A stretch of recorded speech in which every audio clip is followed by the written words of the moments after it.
तो दोस्तों भारतीय रेलवे ने हाल ही में एक नया नियम को लागू किया है जो वेटिंग टिकट धारकों के लिए बहुत ही महत्वपूर्ण है। इस नियम के अनुसार वेटिंग टिकट वाले अब यात्रा कर सकते हैं, लेकिन दोस्तों कुछ शर्तें और नियम को आपको पालन करना होगा। तो चलिए इस वीडियो में सारा कुछ विस्तार से जानेंगे। वीडियो पसंद आए तो एक लाइक करिएगा, चैनल पर पहली बार आए हैं तो सब्सक्राइब भी करिएगा। चलिए फिर वीडियो को शुरू करते हैं। भारतीय रेलवे ने हाल ही में एक नया नियम को लागू किया है जो वेटिंग टिकट धारकों के लिए बहुत ही महत्वपूर्ण है। इस नए नियम के अनुसार वेटिंग टिकट पर भी यात्रा करने की अनुमति दी गई है, लेकिन कुछ शर्तों के साथ। यह नियम यात्रियों को राहत देने और उनकी यात्राओं का आसान बनाने के लिए लाया गया है। पहले वेटिंग टिकट वाले यात्रियों को ट्रेन में चढ़ने की अनुमति नहीं थी। उन्हें या तो अपना टिकट कैंसिल करना पड़ता था या फिर कंफर्म होने का इंतजार करना पड़ता था। लेकिन अब नए नियम के तहत वेटिंग टिकट धारक भी ट्रेन में यात्रा कर सकते हैं। हालांकि इसका कुछ नियम और शर्तें भी है, ठीक है, जो कि आपको पालन करना पड़ेगा।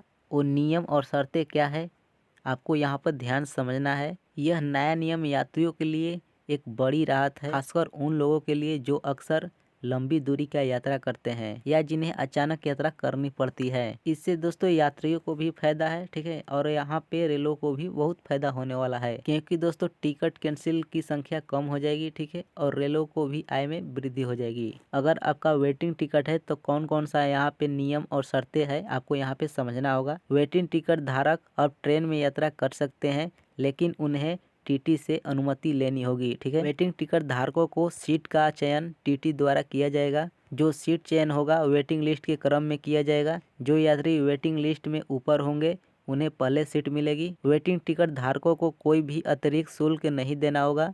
वे अपने मूल टिकट के साथ ही यात्रा कर सकते हैं। वेटिंग टिकट धारकों को ट्रेन के निर्धारित समय से कम 30 मिनट यानी कि आधा घंटा पहले आपको स्टेशन पर पहुंचना होगा और टीटी से संपर्क करना होगा। साथ ही दोस्तों यात्रियों को अपना पहचान पत्र साथ में रखना होगा और मांगे जाने पर दिखाना होगा, ठीक है। तो दोस्तों यात्री अपने टिकट की स्थिति ऑनलाइन या मोबाइल ऐप के माध्यम से भी चेक कर सकते हैं, मेरा टिकट कंफर्म हुआ या फिर नहीं हुआ, ठीक है। अगर कोई यात्री वेटिंग टिकट पर यात्रा नहीं करता है तो उसका पूरा रिफंड आपको मिलेगा, ठीक है। अब दोस्तों आपको हम बताते हैं वेटिंग टिकट यात्रा कर रहे हैं तो उसका फायदा क्या है और नुकसान क्या है, ठीक है। यात्रियों को अब यह सुनिश्चितता मिलेगी अपना यात्रा कर सकेंगे भले ही उनका टिकट वेटिंग में हो। टिकट कैंसिल करने और दोबारा बुक करने की झंझट से बच सकते हैं। स्टेशनों पर टिकट काउंटर पर भीड़ कम होगी।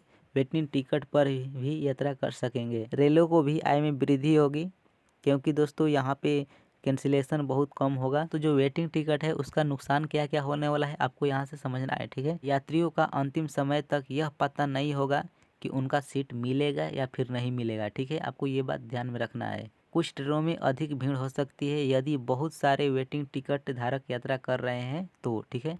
सीट आवंटन को लेकर यात्रियों के बीच विवाद हो सकता है।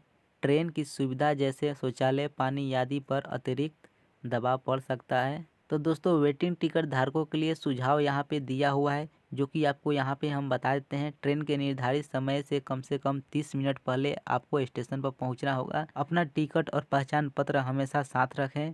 स्टेशन पहुँचते ही टीटी से संपर्क करें और अपनी उपस्थिति दर्ज कराएं, ठीक है। अपने टिकट की स्थिति को ऑनलाइन या फिर अपने मोबाइल ऐप से चेक कर सकते हैं। अपना सामान इस तरह पैक करें कि आप किसी भी स्थिति में यात्रा कर सकें। जो वेटिंग टिकट यात्रा करते हैं अक्सर सवाल पूछे जाने वाले प्रश्न। क्या मैं किसी भी ट्रेन में वेटिंग टिकट पर यात्रा कर सकता हूँ? नहीं, यह सुविधा फिलहाल केवल मेल एक्सप्रेस ट्रेनों के लिए उपलब्ध है। लोकल ट्रेनों और कुछ विशेष ट्रेनों में यह लागू नहीं होता है। क्या मुझे अतिरिक्त शुल्क देना होगा?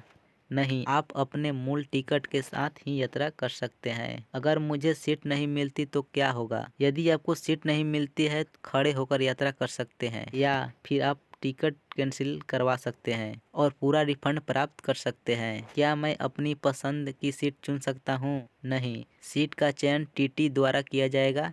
आप अपनी पसंद के सीट के लिए अनुरोध कर सकते हैं, लेकिन यह गारंटी नहीं है कि आपको वही सीट मिलेगी। क्या मैं अपने वेटिंग टिकट को दूसरे व्यक्ति के नाम पर ट्रांसफ़र कर सकता हूँ? नहीं, वेटिंग टिकट को ट्रांसफ़र करने की अनुमति नहीं है। टिकट केवल उसी व्यक्ति के नाम पर वैध होगा जिनके नाम पर बुक किया गया है। अगर मैं अपनी यात्रा रद्द करना चाहता हूँ तो क्या होगा? यदि आप अपनी यात्रा रद्द करना चाहते हैं तो अपना टिकट कैंसिल करवा सकते हैं और रेलवे की रिफंड नीति के अनुसार रिफंड प्राप्त कर सकते हैं। क्या मैं वेटिंग टिकट पर किसी अन्य स्टेशन से चढ़ सकता हूँ? हाँ, आप अपने स्टेशन पर दर्ज किसी भी मध्यवर्ती स्टेशन से चढ़ सकते हैं, लेकिन आपको पहले टीटी से सुनिश्चित करना होगा। क्या मैं वेटिंग टिकट पर अपग्रेड कर सकता हूँ? हाँ, यदि उस श्रेणी में सीटें उपलब्ध है तो आप अतिरिक्त शुल्क देकर अपग्रेड कर सकते हैं। इसके लिए आपको टीटी से संपर्क करना होगा। ये जो नियम और शर्तें था वेटिंग टिकट वाले के लिए था। ठीक।